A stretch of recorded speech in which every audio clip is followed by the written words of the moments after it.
bago tayo mag-umpisa mga chong, paki-like muna na itong video dahil malaking tulong na yan sa ating munting channel. Walang ganyan nga ay wala pa rin binababang hatol patungkol sa doping test ni Justin Brownlee kung saan inaasahan na by Tuesday or Wednesday na ang hatol ni Justin Brownlee. Pero ayon naman sa mga fans, mukhang ginigipit raw ito si Justin Brownlee kaya naman hanggang ngayon ay wala pa ring hatol na pinapataw dito at ang dahilan din raw kung bakit wala pa ring hatol na binababa ay upang masira ang basketball career ng resident import ng Barangay Ginebra na 35 anyos na. Well, sa pambalita punta naman tayo sa vocal coach ng Raynor Siya Alaska Painters na si Coach Yeng Giao na bumanat ulit sa PBA. Well, ayon pa kay Coach Yeng Giao, kung anumang rules ang gustong i-implement ng PBA na makakabuti sa liga at sa mga players ay dapat may patupad na ito dahil habang tumatagal ay mukhang nauwi lamang sa wala ang mga plano para sa liga. Pero para naman sa mga fans, malabong ma-implement agad ang mga rules dahil may pumipigil dito.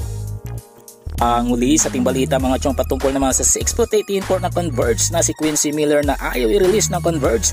Kaya alamin natin mga chong kung bakit ayaw itong release. Well, ayon pa sa report, ang dahilan kung bakit ayaw itong release ng Converge ay dahil gusto ng kupunan na may kapalit dito kay Quincy Miller. Kumbaga business as usual ang pakay ng Converge para sa TNT Tropang Giga. Well, para naman sa mga fans, fair lang ginagawa ng Converge dahil ito rin ang gagawin ng TNT kung sakali nasa kanila ang rights ni Quincy Miller. Well mga chong, nandito na lang ang ating balitang PBA at syempre huwag kalimutan mag-subscribe at i-like itong video bilang pagsuporta. So this is Channel B. Once again, I'm out.